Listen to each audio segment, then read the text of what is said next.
ಇನ್ನು ಇಷ್ಟು ಭೀಕರವಾಗಿ ಹತ್ಯೆ ಮಾಡಿರೋದು ಯಾರು ಅನ್ನೋದು ಈಗ ಪೊಲೀಸರಿಗೂ ಕೂಡ ಕಾಡ್ತಿರುವಂತಹ ಪ್ರಶ್ನೆ. ಹಾಗಾಗಿ ಬೇರೆ ಬೇರೆ ಆಯಾಮಗಳಲ್ಲಿ ತನಿಖೆ ಈಗ ಮುಂದುವರಿತಾ ಇದೆ.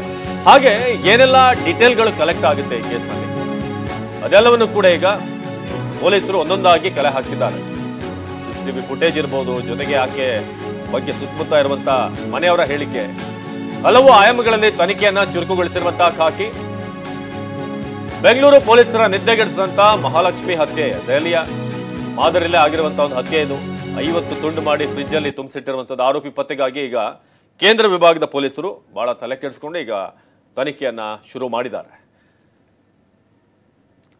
ಶಿವಪ್ರಸಾದ್ ಈ ಬಗ್ಗೆ ಹೆಚ್ಚಿನ ಮಾಹಿತಿಯನ್ನ ನೀಡ್ತಾರೆ ನೇರ ಸಂಪರ್ಕದಲ್ಲಿ. ಶಿವಪ್ರಸಾದ್, ಈಗ ನಾವು ಗಮನಿಸ್ತಿರೋ ಹಾಗೆ ಈ ಹತ್ಯೆ ಬೆಂಗಳೂರನ್ನ ನಿಜವಾಗ್ಲೂ ಬೆಚ್ಚಿ ಬೀಳಿಸಿದೆ. ನಾವು ಬೇರೆ ಬೇರೆ ಊರುಗಳಲ್ಲಿ ದೆಹಲಿಯಲ್ಲೆಲ್ಲ ನೋಡಿದ್ವಿ. ಆದ್ರೆ ಇಲ್ಲಾಗಿರುವಂತ ಇಷ್ಟು ಭೀಕರವಾಗಿ ಒಬ್ಬ ಮಹಿಳೆಯನ್ನ ಕೊಲ್ಲೋದಕ್ಕೆ ಏನ್ ಕಾರಣ? ಹಾಗೇನೆ ಈಗ ಪೊಲೀಸರಿಗೆ ಈ ಸಿಸಿಟಿವಿಯನ್ನ ಕಲೆಕ್ಟ್ ಮಾಡುವಂಥದ್ದು ಇರ್ಬೋದು, ಹಾಗೇನೆ ಆಕೆ ಕೆಲಸ ಮಾಡ್ತಿದ್ದಂಥ ಜಾಗ, ಯಾರ್ಯಾರು ಆಕೆ ಜೊತೆಗೆ ಕಾಂಟ್ಯಾಕ್ಟ್ ಅಲ್ಲಿ ಇದ್ರು, ಇದೆಲ್ಲವನ್ನು ಕೂಡ ಫೈಂಡ್ ಔಟ್ ಮಾಡೋದು ಎಷ್ಟು ಸವಾಲಾಗುತ್ತೆ, ಹೇಗೆ ಶುರುವಾಗಿದೆ ಇನ್ವೆಸ್ಟಿಗೇಷನ್ ಅಂತ?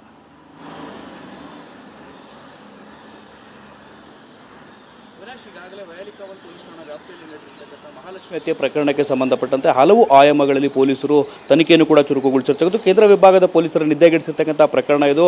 ತಡರಾತ್ರಿವರೆಗೂ ಕೂಡ ಈಗಾಗಲೇ ಪೊಲೀಸರು ಆರೋಪಿಯ ಪತ್ತೆಗಾಗಿ ಕಾರ್ಯಾಚರಣೆಯನ್ನು ಕೂಡ ಮುಂದುವರಿಸಿದ್ದಾರೆ. ಆದರೆ ತಂಡೋಪತಂಡವಾಗಿ ವಿವಿಧ ತಂಡಗಳನ್ನು ಮಾಡಿಕೊಂಡು ಈಗಾಗಲೇ ಕಾರ್ಯಾಚರಣೆಯನ್ನು ಮುಂದುವರಿಸಿರ್ತಕ್ಕಂಥದ್ದು. ಪ್ರಮುಖವಾಗಿ ಆಕೆಯನ್ನು 50ಕ್ಕೂ ಹೆಚ್ಚು ಬಾರಿ ತುಂಡರಿಸಿರ್ತಕ್ಕಂಥ ಆತನ ಮನಸ್ಥಿತಿಯ ಬಗ್ಗೆ ಈಗಾಗಲೇ ಪೊಲೀಸರು ತಲೆ ಕೆಡಿಸಿಕೊಂಡಿದ್ದಾರೆ. ಅಂಥದ್ದು ದ್ವೇಷ ಆತನಿಗೆ ಏನಿತ್ತು ಅನ್ನೋದ್ರ ಬಗ್ಗೆಯೂ ಕೂಡ ಈಗಾಗಲೇ ತನಿಖೆಯನ್ನು ಕೂಡ ಮುಂದುವರಿಸಿರ್ತಕ್ಕಂಥದ್ದು.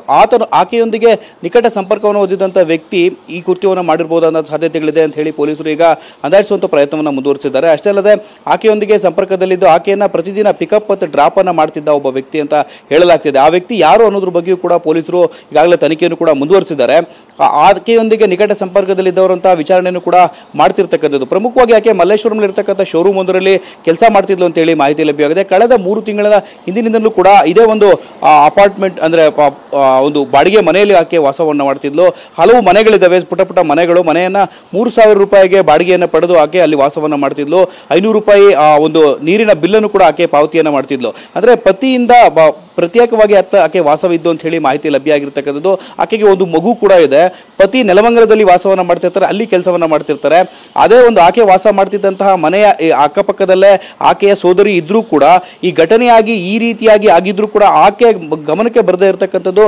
ಅವರಿಬ್ಬರ ನಡುವಿನ ಸಂಬಂಧ ಯಾವ ರೀತಿ ಅನ್ನೋದ್ರ ಬಗ್ಗೆಯೂ ಕೂಡ ಈಗಾಗಲೇ ಪೊಲೀಸರು ತನಿಖೆಯನ್ನು ಕೂಡ ಮುಂದುವರಿಸಿದ್ದಾರೆ. ಅಂದ್ರೆ ಒಂದೇ ಕಟ್ಟಡದಲ್ಲೇ ಅಕ್ಕ ತಂಗಿ ವಾಸವಾಗಿದ್ರು ಕೂಡ ಇಷ್ಟು ಬರಬರವಾಗಿ ಆಕೆಯ ಸಹೋದರಿಯನ್ನು ಹತ್ಯೆಯಾಗಿ ಗೈದಿದ್ರು ಕೂಡ ಆಕೆ ತಾಯಿಯನ್ನ ಕರೆದುಕೊಂಡು ಬಂದು ಮನೆಯನ್ನು ಓಪನ್ ಮಾಡಿದಂಥ ಸಂದರ್ಭ ಈ ಘಟನೆ ಬೆಳಕಿಗೆ ಬಂದಿರತಕ್ಕಂಥದ್ದು. ಎಷ್ಟು ದಿನಗಳ ಹಿಂದೆ ಆಕೆಯನ್ನು ತುಂಡರಿಸಿ ಆ ಒಂದು 165 ಲೀಟರ್ ಫ್ರಿಡ್ಜ್ನ ಒಳಭಾಗದಲ್ಲಿಟ್ಟು ಮುಚ್ಚಿಡಲಾಗಿತ್ತು. ಆ ಬಳಿಕ ಅಲ್ಲಿರ್ತಕ್ಕಂಥ ಅಕ್ಕಪಕ್ಕದವರಿಗೆ ದುರ್ವಾಸನೆ ಬಂದಂತ ಬಳಿಕ ಇಡೀ ಪ್ರಕರಣ ಹೊರಬಂದಿರತಕ್ಕಂಥದ್ದು.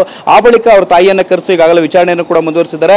ಆಕೆ ನಿಕಟ ಸಂಪರ್ಕದಲ್ಲಿದ್ದವರಂತ ವಿಚಾರಣೆಯನ್ನು ಕೂಡ ಮುಂದುವರಿಸಿ ಟೆಕ್ನಿಕಲ್ ಅನಾಲಿಸಿಸ್ ಆಧರಿಸಿ ಆರೋಪಿಯ ಪತ್ತೆಗೆ ಬಲ ಬೀಸಿರ್ತಕ್ಕಂಥದ್ದು. ಅವಿನಾಶ್, ಧನ್ಯವಾದ ಮಾಹಿತಿಗಾಗಿ ಶಿವಪ್ರಸಾದ್.